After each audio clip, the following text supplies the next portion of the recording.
Müslümanlar bir araya gelmediği müddetçe, Müslümanlar vahdet olmadığı müddetçe, Müslümanlar akıllarını başlarına toplanmadığı müddetçe zalimler, zorbalar her zaman bizlere bu tür zorbalıklar yapacaklardır. Bizler biliyoruz ki Kudüs İslam'ın iffetinden birisi.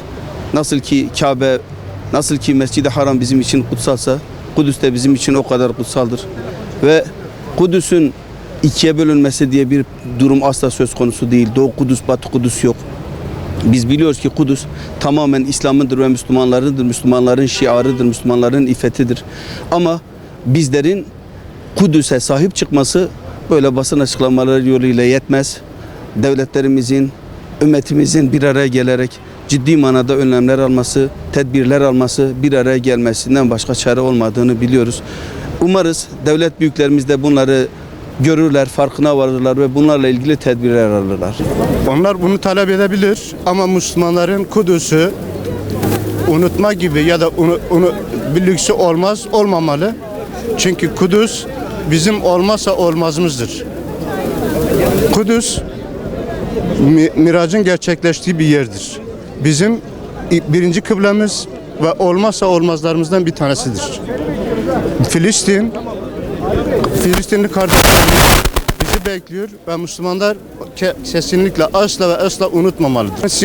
Siyonistlerin oradan çıkması için Müslümanların bir kere birlik olması lazım.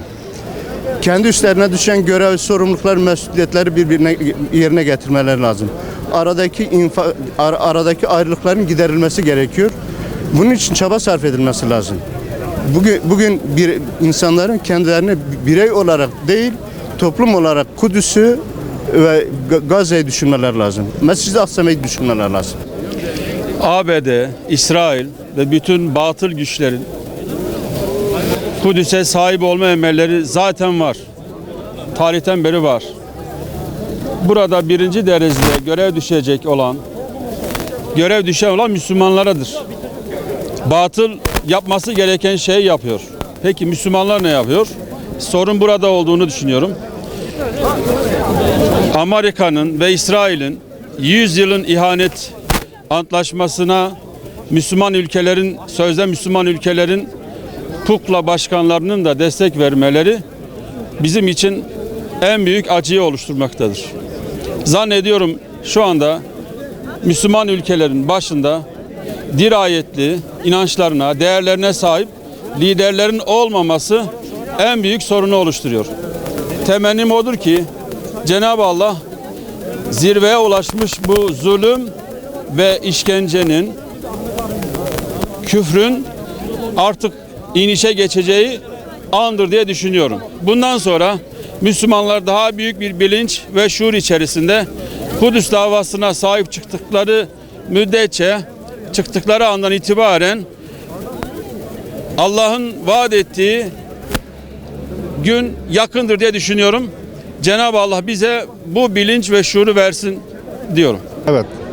Sonuç vermez inşallah. Tüm Müslümanların ayağa kalkmasıyla bu sıkıntı inşallah gider. İyi olur inşallah. Xuda yardımcı Müslüman ava, Xuda İsrail, Amerika dost evanji kahro perişan bıkan.